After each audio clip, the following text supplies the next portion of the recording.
Nous observons le monde pour le comprendre et pour pouvoir y évoluer. L'intelligence nous a permis de forger les outils pour comprendre l'infiniment petit et l'infiniment grand. Depuis plus d'un siècle, psychologues, biologistes, généticiens et neuroscientifiques la dissèquent, l'analysent, la mesurent. Nous avons inventé les ordinateurs, marché sur la Lune. Mais contrairement à ce que nous pourrions croire, notre intelligence individuelle n'augmenterait pas. Aujourd'hui, la science explore les différentes facettes de notre intelligence. Mais les scientifiques savent-ils vraiment ce qu'est l'intelligence ?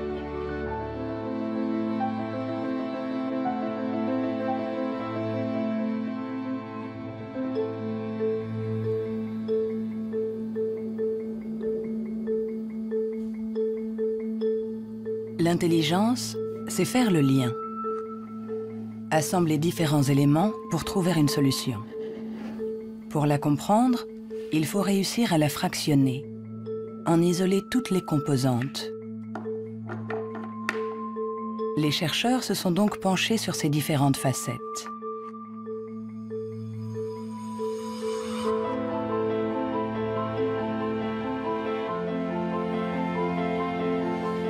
Pour mesurer l'intelligence, une des premières idées a été de mesurer la vitesse à laquelle le cerveau réagit.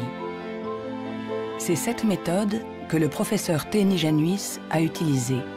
Il a comparé notre temps de réaction avec celui de nos ancêtres.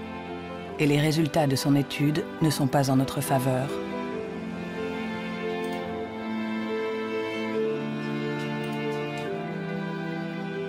Pour mesurer le temps de réaction, on présente à un sujet une lumière sur un écran et il doit dire, en appuyant le plus vite possible sur un bouton, si elle apparaît à droite ou à gauche.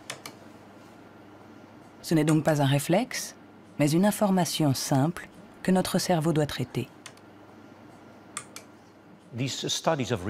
Ces études sur le temps de réaction sont très anciennes.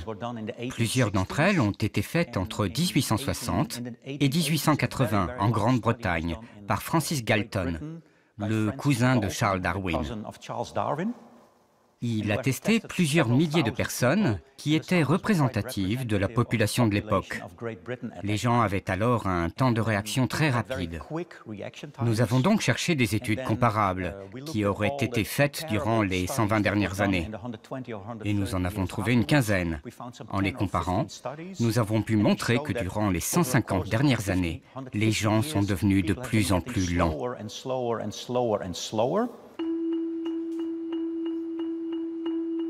Pour le professeur Teni Januis, intelligence égale vitesse. Et notre cerveau mettrait en moyenne 50 millisecondes de plus que celui de nos arrière-grands-parents pour traiter une information simple. 50 millisecondes de plus, ça a l'air ridiculement bref. Mais quand on pense aux milliers de décisions que nous devons prendre chaque jour, si vous êtes un tout petit peu plus lent pour chaque décision, ça peut avoir des conséquences très importantes. Le professeur Teni Januis est convaincu que nous sommes moins intelligents qu'au XIXe siècle.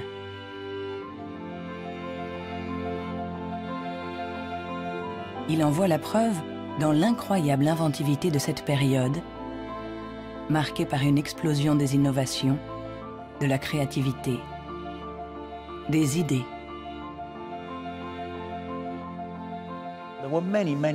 Il y a eu énormément de fantastiques innovations au XIXe siècle. Des études ont montré que le nombre d'inventions par habitant était 4 fois plus important qu'aujourd'hui.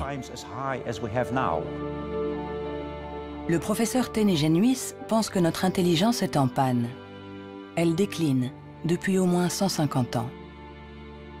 Mais au XIXe siècle, Sir Francis Galton pensait déjà que les Anglais étaient bien moins intelligents que les Grecs de l'Antiquité, qui ne manquaient pas d'esprit brillant.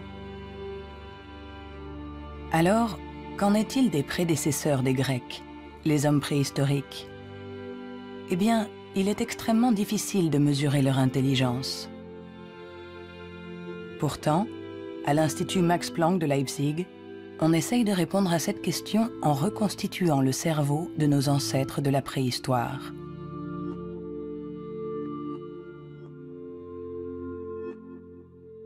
La paléoneurologie, c'est une science très frustrante, puisque son objet, j'allais dire, quasiment n'existe pas.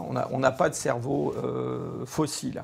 Ce qu'on a essentiellement, c'est la boîte dans laquelle ce cerveau était contenu.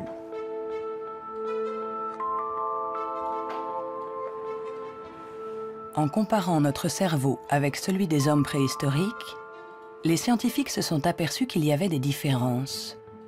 Des différences de forme, mais aussi des différences de taille. Certains hommes préhistoriques avaient un cerveau plus grand que le nôtre. Quand on sait que tout ce que nous sommes, tout ce que nous pensons, nos souvenirs, notre personnalité, nos émotions, notre langage, tout dépend essentiellement de cet organe, alors est-ce que l'intelligence est directement liée à la taille? Il serait naïf de penser qu'il n'y a pas de lien entre la taille du cerveau et la complexité des comportements, entre guillemets, l'intelligence. On le voit dans le monde animal, hein, les animaux qui sont les plus intelligents, en particulier les cétacés, certaines formes de dauphins par exemple, sont des formes qui dans le monde animal ont de très grands cerveaux, un grand nombre de neurones. On retrouve chez eux quelque chose qui rappelle ce qu'on trouve chez les primates, les grands primates, et chez l'homme.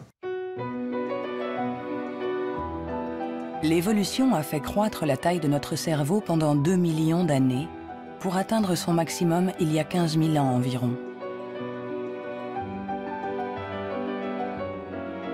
L'homme de Cro-Magnon, qui a peint les murs de la grotte de Lascaux il y a quelques 17 000 ans, était un Homo sapiens, comme nous. Mais de tous les Homo sapiens, il est celui doté de la plus grosse cervelle. En effet, la taille de notre cerveau aurait diminué par rapport à celui de notre ancêtre. Et pour certains chercheurs, nous serions moins intelligents que lui. Mais cette théorie est loin de faire l'unanimité. Moi, je ne crois pas qu'il y a une intelligence qu'on peut mesurer avec 1 centimètre et dire, voilà, il est aussi intelligent, ou il est plus intelligent, ou il est moins intelligent. Un homme de Cro-Magnon, il était intelligent pour être intelligent dans le monde où il vivait, et pas pour être intelligent dans une banque. Si on allait chercher avec la machine à voyager à travers le temps un homme d'il y a 25 000 ans, un Cro-Magnon, qu'on l'amenait aujourd'hui, il s'adapterait au monde dans lequel il aurait à vivre. Historically, you guys have struggled to adapt. Yeah, right. Walking upright, discovering fire, inventing the wheel, laying the foundation for all mankind. You're right. Good point. Sorry we couldn't get that to you sooner. Connie, your reaction? We live in a society where the individual ego and the group dynamic are in constant struggle. Response? Yeah, I have a response. What? Plus intelligent? Moins intelligent? Dès qu'on essaye de mesurer l'intelligence, tout se complique. Et pourtant, nous l'évaluons sans cesse. Dans les universités du monde entier, on enseigne ce qu'est l'intelligence. Et chacun d'entre nous, sans être un spécialiste, la mesure tous les jours. Vous mesurez l'intelligence. Si vous êtes célibataire, que vous allez dans un bar et que vous rencontrez quelqu'un, la chose la plus importante après le physique, c'est l'intelligence. Vous évaluez l'intelligence des gens quand vous parlez avec eux. Sont-ils rapides quand vous leur parlez de quelque chose qu'ils ne connaissent pas? Est-ce qu'ils comprennent? Mesurer l'intelligence en analysant les réponses, en évaluant la pertinence des actions, en comparant les individus. Une méthode qui a donné naissance au seul outil dont nous disposons pour évaluer l'intelligence, le quotient intellectuel, ou QI, inventé par Alfred Binet au début du XXe siècle. Alfred Binet était assez critique vis-à-vis des aliénistes, les psychiatres de l'époque. qui faisait des diagnostics pour juger du retard intellectuel avec des grandes catégories. Il y avait les idiots, ceux qui étaient le degré d'arriération le plus profond, les imbéciles ensuite, et puis les débiles. Et Binet trouvait que leurs critères étaient tout à fait contestables, très vagues, différents d'un psychiatre à l'autre. Il estimait qu'il fallait avoir des critères objectifs, qu'il fallait mettre au point une sorte d'instrument d'évaluation qui s'appuie sur des critères scientifiques. En 1905, le ministère de l'Éducation nationale demande à Alfred Binet de trouver un moyen de détecter les enfants en difficulté scolaire. Il n'avait pas de théorie sur l'intelligence, mais en observant ses filles, il a imaginé qu'on pouvait l'évaluer à partir du raisonnement, de la compréhension, de la mémoire. Ce qu'il a cherché à faire, finalement, c'est à trouver pour chaque âge les problèmes qui sont caractéristiques de cet âge. Par exemple, en leur présentant une image, en leur demandant qu'est-ce que ça représente. Alors, il avait remarqué que les enfants de 3 ans énumèrent ce qu'il y a dans l'image. Il y a un monsieur, une dame, un banc, un arbre. Que vers 7-8 ans, ils la décrivent, l'image. C'est un monsieur et une dame qui sont assis sur un banc. Et puis, vers 12 ans, ils l'interprètent. Ce sont des malheureux, ou le monsieur est malade, des choses de ce genre. C'est ainsi que Binet met au point avec Théodore Simon le premier test d'intelligence. Le QI classique, ou en âge mental, est né. C'est le rapport entre l'âge mental, donné par le résultat du test, et l'âge réel de la personne. On multiplie ce chiffre par 100 pour obtenir le QI. Si un enfant de 10 ans réussit les épreuves des enfants de 12 ans, alors il sera en avance et il aura un QI de 120. L'idée, ça a été de rapporter la performance d'un individu à la performance de ceux qui lui sont comparables, c'est-à-dire qui sont exactement dans la même catégorie d'âge, de la même culture, etc. Et on va avoir évidemment toute la distribution, toute la répartition des scores dans le test à un âge donné. Le QI, c'est juste la position d'un individu par rapport aux performances des gens qui sont comme lui, c'est-à-dire qui ont le même âge que lui. Nous accordons au QI un pouvoir exagéré, parce qu'il prétend évaluer cette qualité si particulière qu'est l'intelligence. Difficile dès lors de résister à la tentation de s'évaluer, de se comparer. Ce qui est un peu catastrophique, c'est ce qu'on voit actuellement sur des sites internet où on vous permet de calculer votre QI.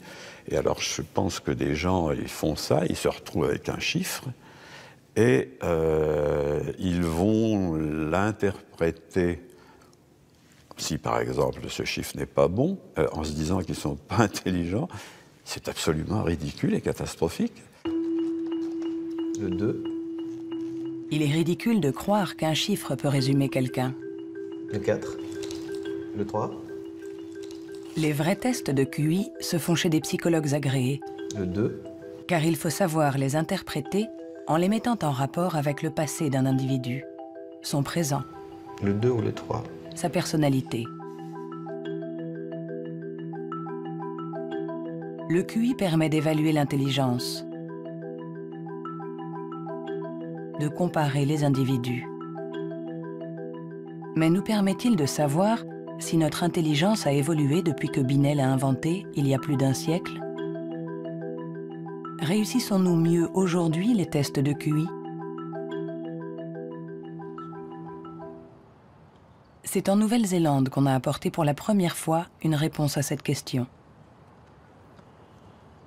C'est ici que James Flynn a fait une découverte surprenante que les scientifiques du monde entier ont baptisé l'effet Flynn.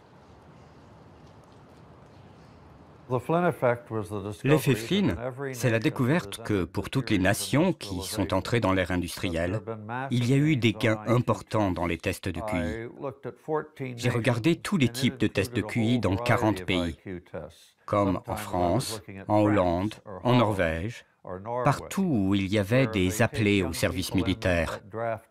On leur donnait exactement le même test chaque année, et les gains sont évidents. Il y a 1 ou 2 générations, les gens avaient en moyenne 30 réponses justes sur 60, alors qu'aujourd'hui, ils en ont 45.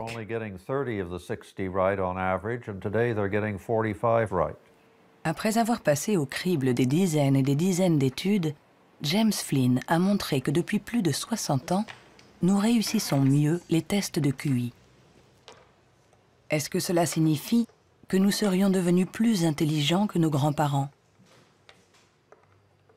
Un changement de QI ne signifie pas forcément un changement d'intelligence. Un exemple simple pour le comprendre, vous faites passer le test d'intelligence une première fois aujourd'hui. Vous le redonnez au même sujet demain. Il y a un effet d'apprentissage, il va réussir un peu mieux, il va avoir des scores un peu meilleurs. Ça ne veut pas dire qu'il est devenu plus intelligent, ça veut juste dire qu'il est un peu plus familier avec la façon de passer le test. L'augmentation du QI est due en grande partie à l'environnement.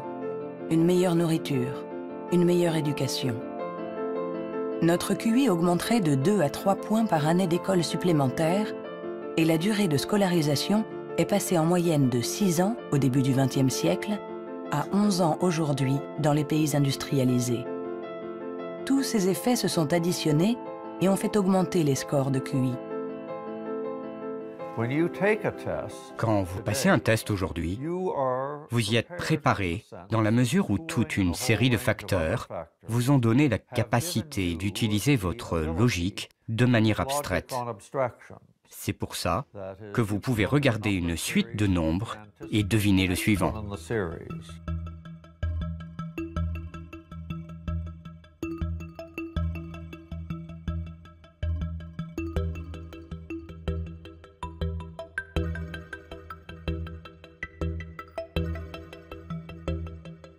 Avec l'intelligence, il ne faut pas se fier aux apparences.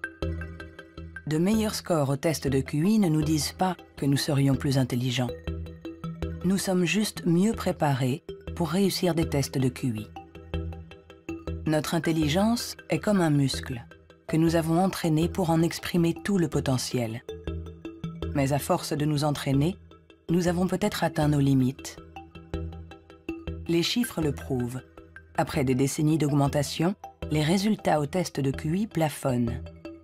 Ils diminuent même dans certains pays, comme l'Angleterre, le Danemark ou la Norvège. L'augmentation du QI est un phénomène qui a duré un siècle. Mais tous les pays vont finir par voir un plafonnement de cette augmentation. L'école a fait le plein. C'est elle qui a offert la capacité de manier des concepts abstraits.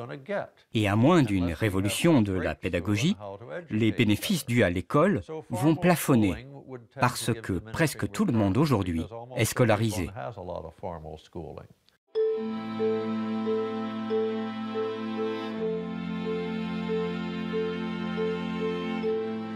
Un QI qui stagne. Des cerveaux plus lents, plus petits. Où en est notre intelligence? Les premiers outils permettant d'évaluer l'intelligence ont été inventés il y a plus d'1 siècle. On s'inspire toujours des théories imaginées par Sir Francis Galton et Alfred Binet. Mais aujourd'hui, nous pouvons aller plus loin. Plutôt que de mesurer ce que l'intelligence produit, intéressons-nous à l'organe qui produit l'intelligence.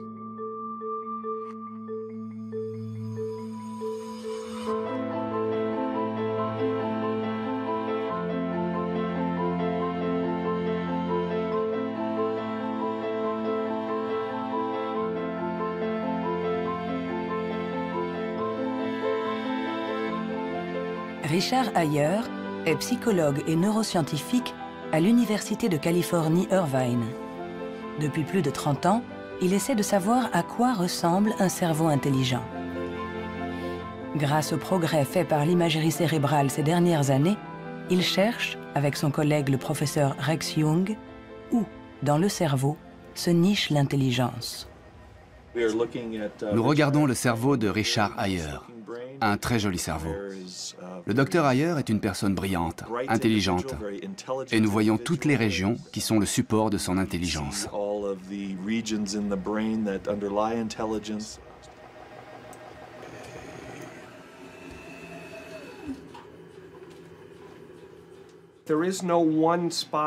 Il n'y a pas un endroit dans le cerveau qui soit le centre de l'intelligence. Les gens pensaient qu'il y avait un centre de l'intelligence à l'avant. Mais les recherches ont montré que lorsqu'on fait des tests d'intelligence à l'intérieur d'un scanner, on peut voir que la communication entre l'avant et l'arrière est très importante pendant que l'on résout les problèmes. Le professeur Ayer a été l'un des pionniers dans l'utilisation des techniques de neuroimagerie moderne. Sa première étude date de 1988. On n'avait alors jamais utilisé ces outils dans les recherches sur l'intelligence. On a trouvé des zones du cerveau qui s'activaient quand les gens passaient des tests d'intelligence. Mais le choc, la surprise, c'était que plus ces zones étaient actives, moins les résultats du test étaient bons. C'était à l'opposé de ce qu'on attendait. À chaque fois qu'en science, on a un résultat à l'opposé, c'est vraiment intéressant.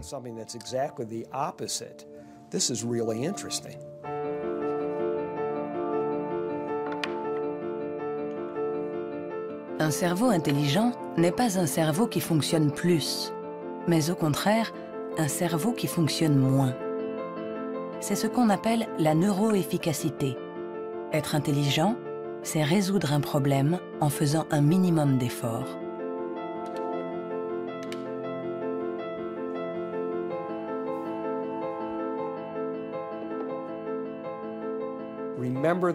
Souvenez-vous de la première fois que vous avez conduit une voiture.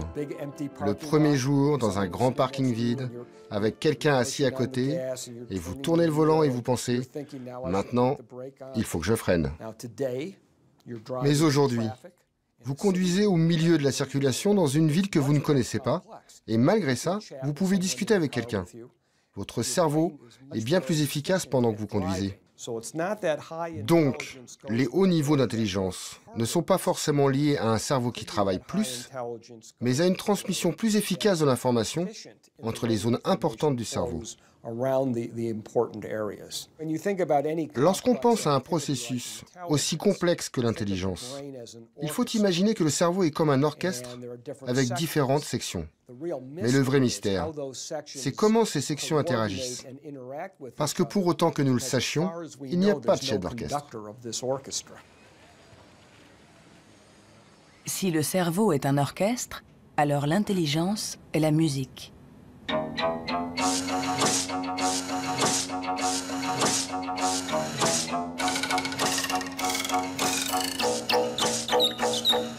Nous commençons à déchiffrer la partition, mais nous ne savons toujours pas comment les musiciens parviennent à jouer ensemble. À l'université de la Sorbonne, le professeur Olivier Houdet est à la recherche de ce chef d'orchestre. Pour le trouver, il mesure l'activité électrique du cerveau pendant que des enfants résolvent des problèmes. Ce qui l'intéresse, c'est ce qu'il appelle les bugs de l'intelligence. Si vous présentez à un enfant ce dispositif avec 1, 2, 3, 4, 5 babards écartés ou 5 babards resserrés, et vous demandez à l'enfant, y a-t-il le même nombre de babards au-dessus et en dessous, jusqu'à 6-7 ans, tous les enfants du monde vont vous répondre « Ah ben non, il n'y en a pas pareil, il y en a plus là parce que c'est plus long ». Le cerveau de l'enfant est donc piégé par l'intelligence, c'est-à-dire visio-spatiale, selon laquelle longueur est égale à nombre. Dans le cerveau, ça se traduit par le fait qu'on a des chemins neuronaux différents pour résoudre une même tâche.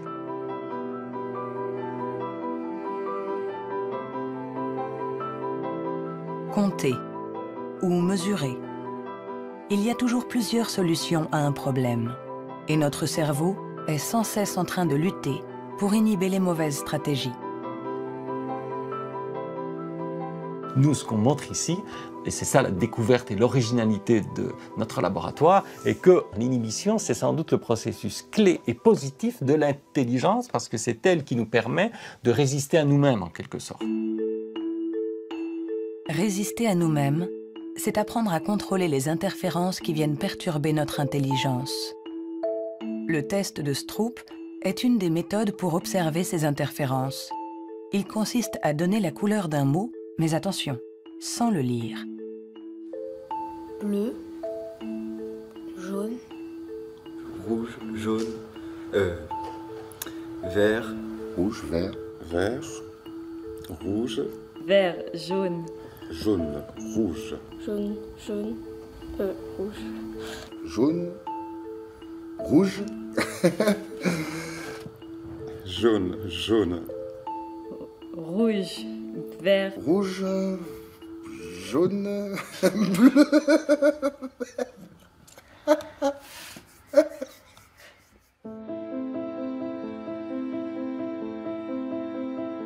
Pour résoudre un problème, nous sollicitons différentes régions du cerveau reliées entre elles, mais qui sont parfois en compétition. Mais comment ces différentes zones communiquent-elles? C'est ce à quoi s'intéresse le professeur Douglas Fields à l'Institut national de la santé de Washington.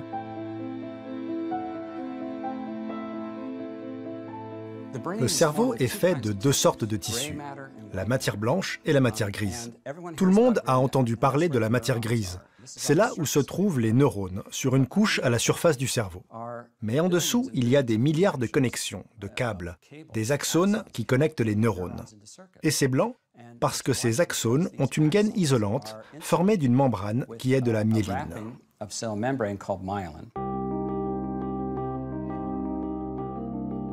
La myéline entoure les axones, permettant aux informations de circuler de manière rapide et efficace dans le cerveau.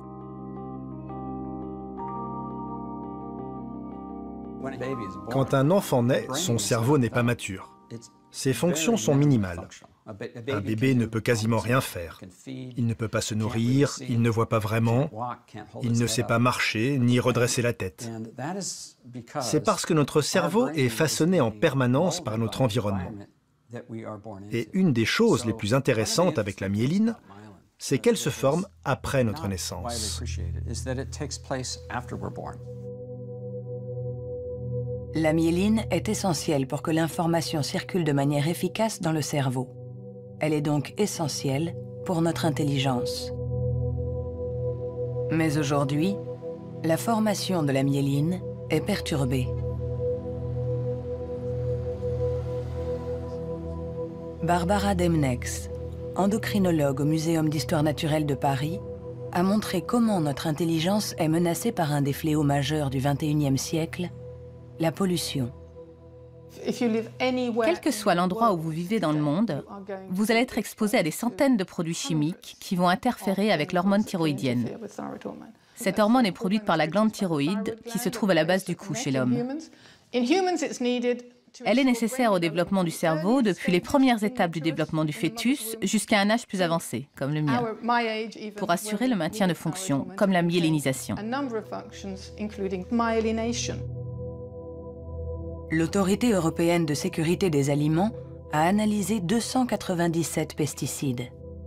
Plus d'une centaine d'entre eux perturbent le fonctionnement de l'hormone thyroïdienne. Tout comme le bisphénol A, les PCB, les retardateurs de flamme. Des produits chimiques avec lesquels nous sommes en contact tous les jours.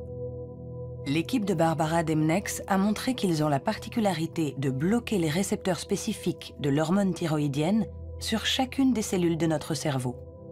Et les effets sont considérables. Ce sont des preuves solides. On a regardé, les scientifiques ont regardé, les niveaux d'exposition chez les femmes qui ont des enfants. On a comparé différents niveaux d'exposition et on a vu que les niveaux les plus élevés étaient associés à une perte de 5 à 6 points de QI chez leurs enfants. C'est vrai que la plupart d'entre nous ne voient pas la différence, mais il est évident que 5 points de QI en moins peuvent faire une grande différence pour votre réussite scolaire. ou votre réussite dans la vie.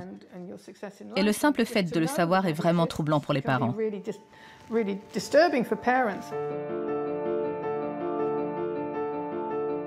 Notre intelligence nous a permis de créer un monde complexe, au prix de la dégradation de notre environnement.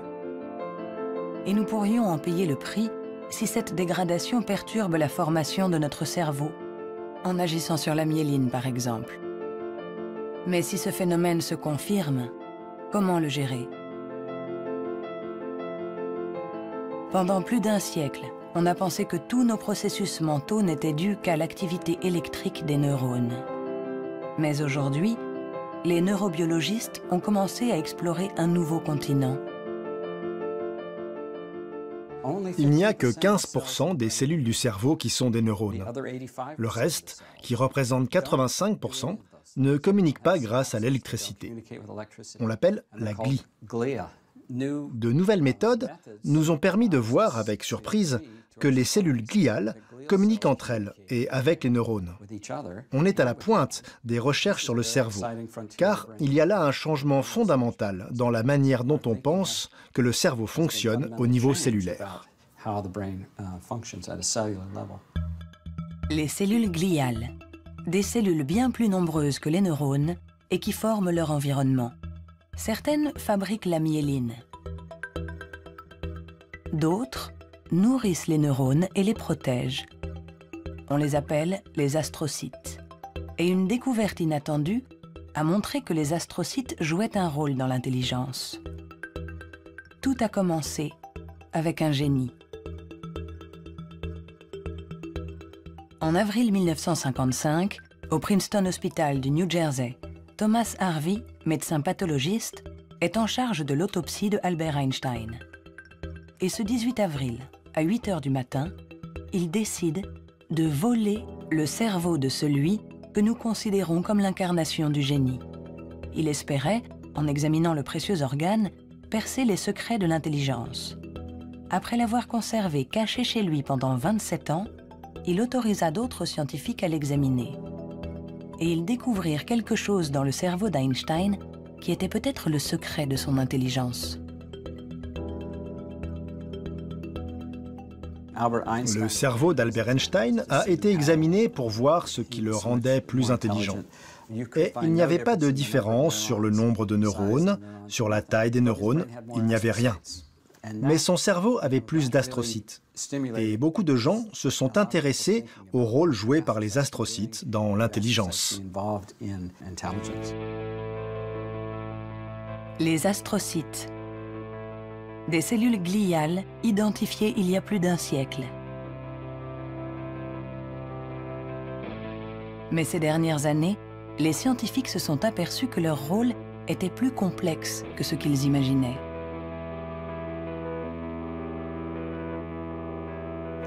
Les astrocytes servent à beaucoup de choses. Ils contrôlent les synapses, ils contrôlent le flux sanguin dans le cerveau, ils nourrissent les neurones, ils réagissent aux blessures. Toutes ces choses étaient considérées comme des tâches ménagères faites par les astrocytes dans le cerveau. Et plein de gens ne les prenaient pas au sérieux. Jusqu'à ce qu'on réalise que ces tâches ménagères font que l'astrocyte contrôle le neurone. Un astrocyte humain contrôle des centaines de neurones. Bien plus que ce que peut faire un astrocyte de souris, par exemple. En se basant sur cette observation, une équipe de l'Université de Rochester a mis au point une expérience fascinante. Pour mieux comprendre l'intelligence humaine, ils ont décidé de lui faire franchir la barrière des espèces. Ils ont greffé des astrocytes humains dans le cerveau de souris.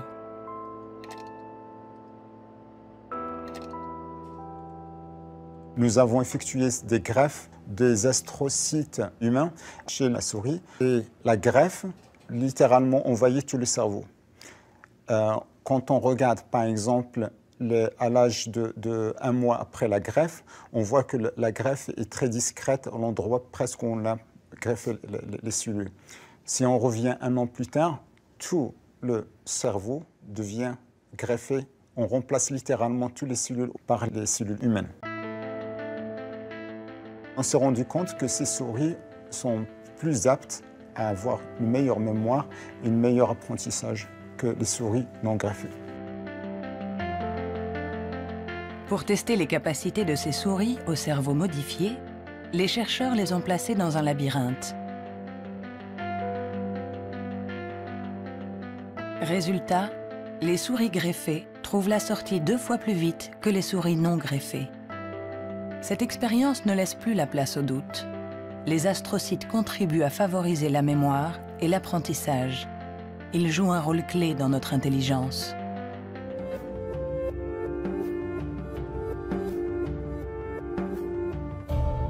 L'intelligence se reflète dans le fonctionnement du cerveau. Mais comment expliquer les différences d'intelligence de nos collègues, de nos amis, de nos parents? Ont-ils plus de matière blanche, moins d'astrocytes, des neurones plus rapides? Ce qui est à l'origine de nos capacités se trouve en partie dans nos gènes. Robert Plomine est généticien comportementaliste. Dans le cadre de ses recherches, il a regardé grandir des milliers d'enfants. Grâce à eux, il espère pouvoir trouver les gènes qui influent sur l'intelligence.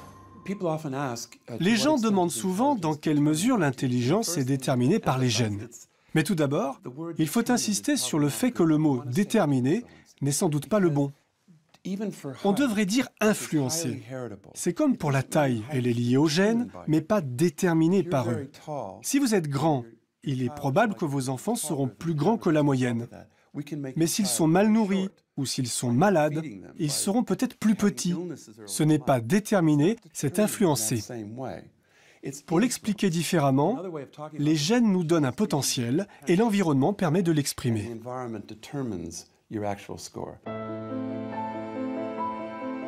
Pour comprendre les relations complexes entre gènes et intelligence, Robert Plomine fait passer des tests à des milliers de jumeaux.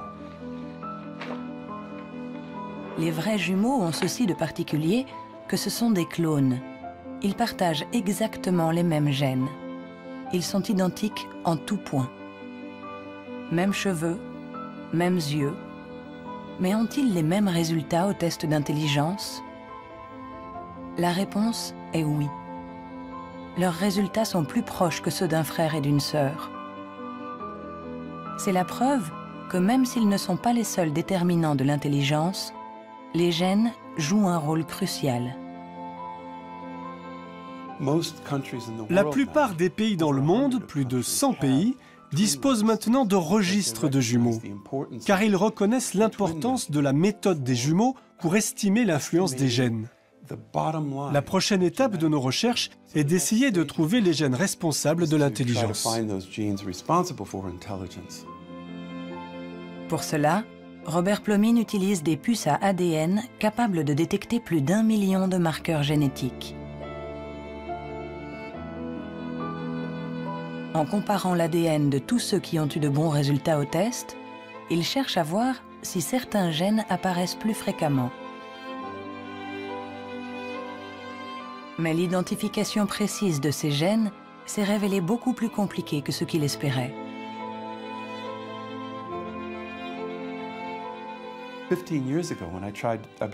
Il y a 15 ans, quand j'ai commencé à essayer de trouver les gènes de l'intelligence, personne n'imaginait que ce serait aussi difficile. On a identifié plus de 300 gènes qui influent sur l'intelligence. Et le problème, c'est qu'on en a identifié seulement 1%.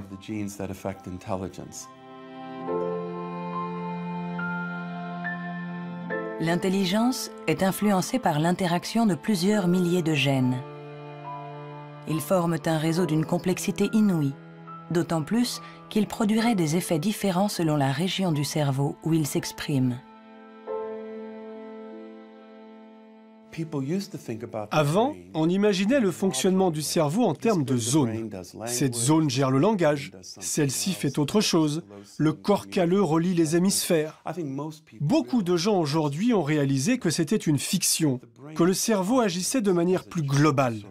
Et si on regarde ça du point de vue génétique, cela rend les choses plus claires, parce que la plupart des gènes qui agissent sur le cerveau affectent beaucoup de régions différentes. Nous avançons pas à pas dans la compréhension de notre intelligence. Les scientifiques affinent les outils pour la mesurer. Mais la question qui se pose est l'usage que nous en ferons.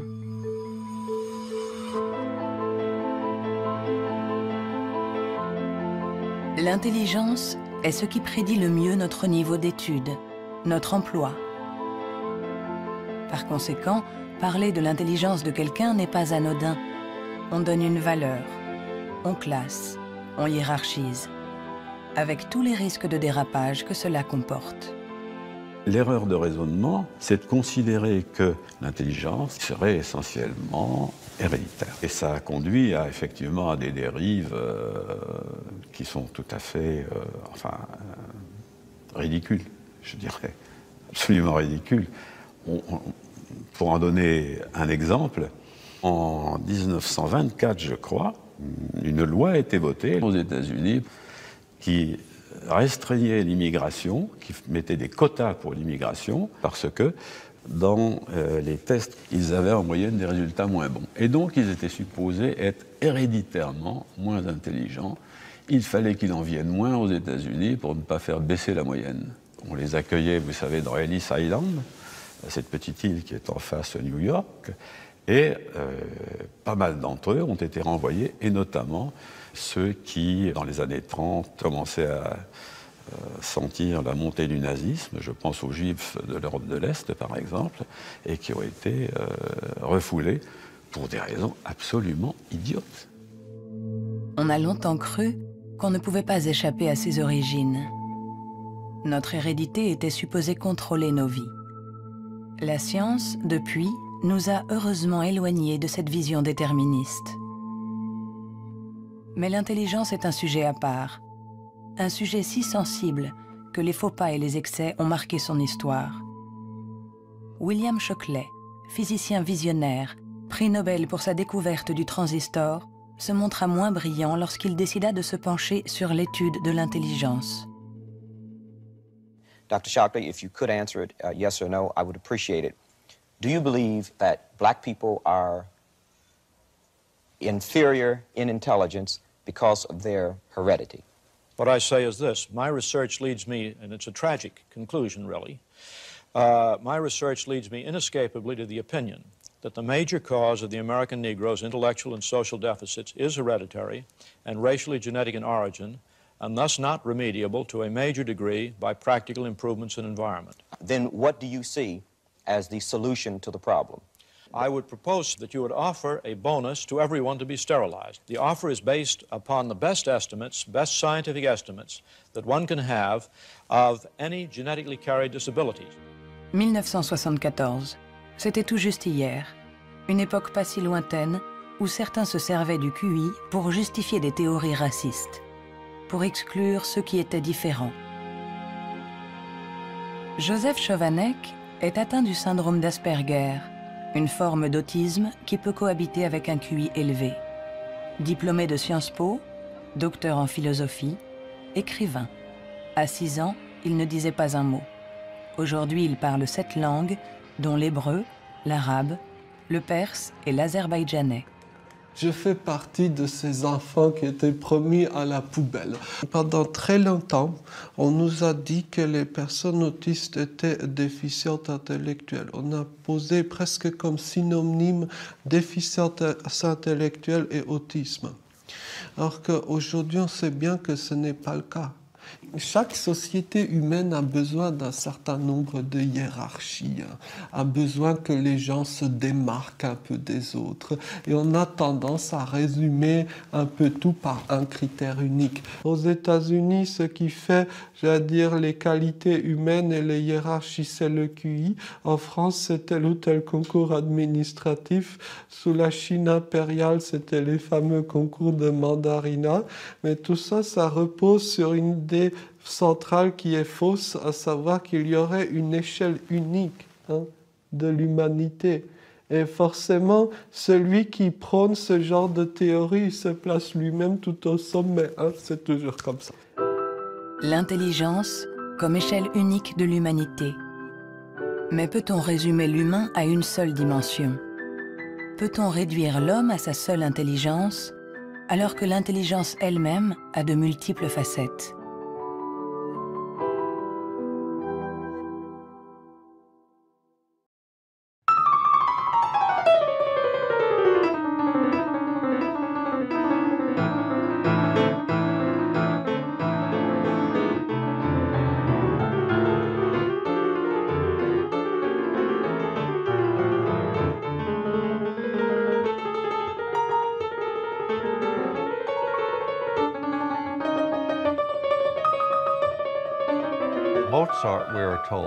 Mozart, dit-on, pouvait avoir à l'esprit une symphonie en entier.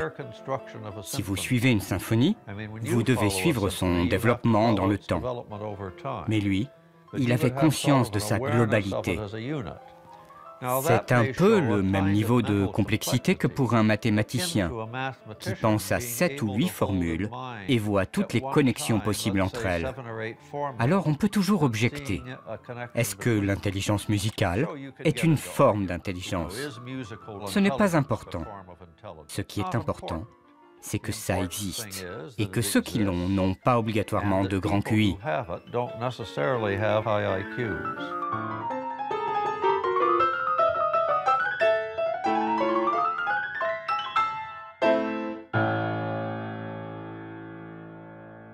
Il y a eu toujours une résistance à considérer qu'il y avait des formes d'intelligence différentes et une espèce de propension à vouloir déterminer un QI général, ce qui voudrait dire qu'on a une intelligence unidimensionnelle, voilà, et vous êtes plus ou moins haut sur cette dimension. Et la conception contradictoire, c'est qu'il y a plusieurs formes d'intelligence et en réalité, vous pouvez être assez haut sur une des dimensions de l'intelligence, sur un de ces aspects, et puis assez bas sur un autre. Le débat est aussi ancien que les premières études sur l'intelligence. En effet, les scientifiques se sont aperçus que quelle que soit la méthode utilisée, ils n'arrivaient pas à évaluer l'intelligence avec une échelle unique.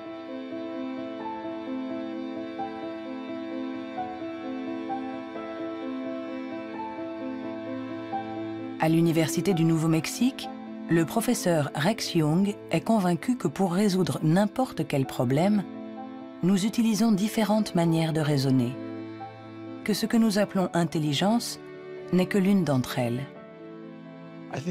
Je pense que la créativité est un autre mode de fonctionnement du cerveau. Je cherche à savoir si elle est différente de l'intelligence. Est-elle similaire? Est-ce que c'est la même chose ou bien est-ce différent? J'en suis arrivé à la conclusion que la créativité est un processus de raisonnement fondamentalement différent.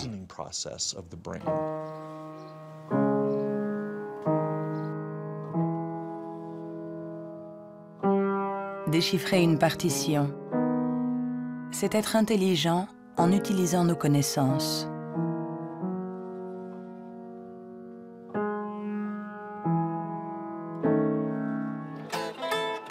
Improviser, c'est être intelligent en inventant, en étant créatif.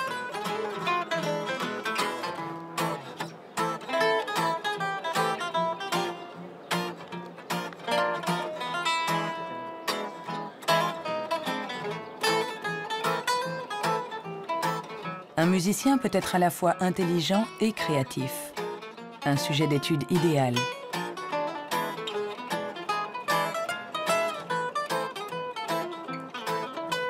Le professeur Jung a examiné de nombreux cerveaux pour savoir comment intelligence et créativité peuvent cohabiter.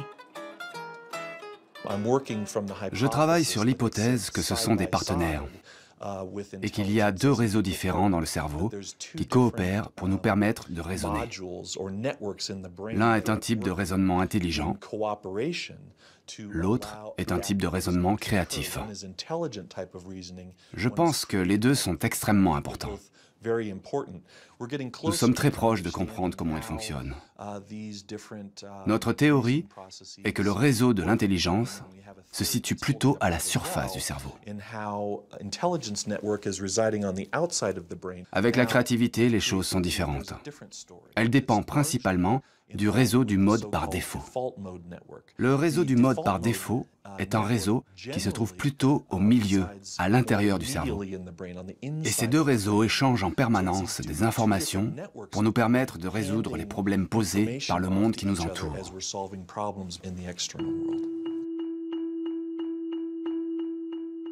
Nous avons tous expérimenté cette sensation d'une idée surgissant de nulle part avec la force de l'évidence.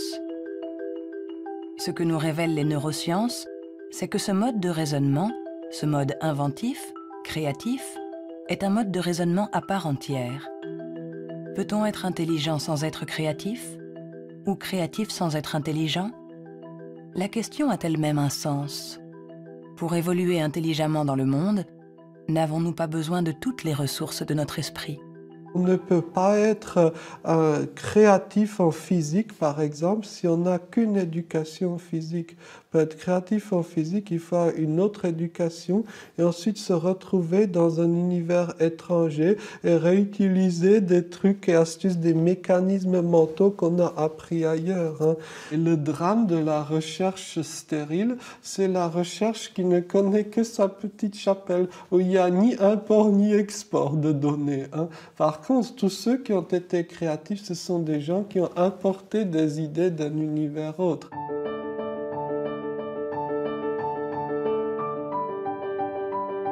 Les liens se tissent, le tableau se dessine. Les scientifiques assemblent petit à petit les différentes composantes de notre intelligence. Mais le monde évolue, et l'intelligence aussi. Notre cerveau est en permanente évolution. Il permet à notre intelligence de s'adapter aux problèmes que nous devons résoudre, aussi multiples et variés que nous pouvons l'être. Quand j'étais enfant, je savais que je ne fonctionnais pas comme les autres. Hein. J'avais cette conscience-là. Cela m'a donné à réfléchir, cela m'a amené à imaginer le monde pluriel. Imaginer le monde où il n'y a pas un seul axe, que ce soit de classement ou de valorisation, mais un grand nombre d'axes. Et je dis, la vraie intelligence du monde, n'est-ce pas de savoir réfléchir de façon plurielle, de savoir prendre en compte plusieurs grilles de compréhension du monde et non pas une seule. Le rôle de la science n'est peut-être pas de dire si nous sommes plus ou moins intelligents que nos voisins ou que nos ancêtres, mais de nous aider à comprendre comment notre cerveau fonctionne. On saura alors non seulement réparer notre intelligence, mais on saura aussi l'améliorer pour tisser des liens entre nous et la diversité de ce qui nous entoure.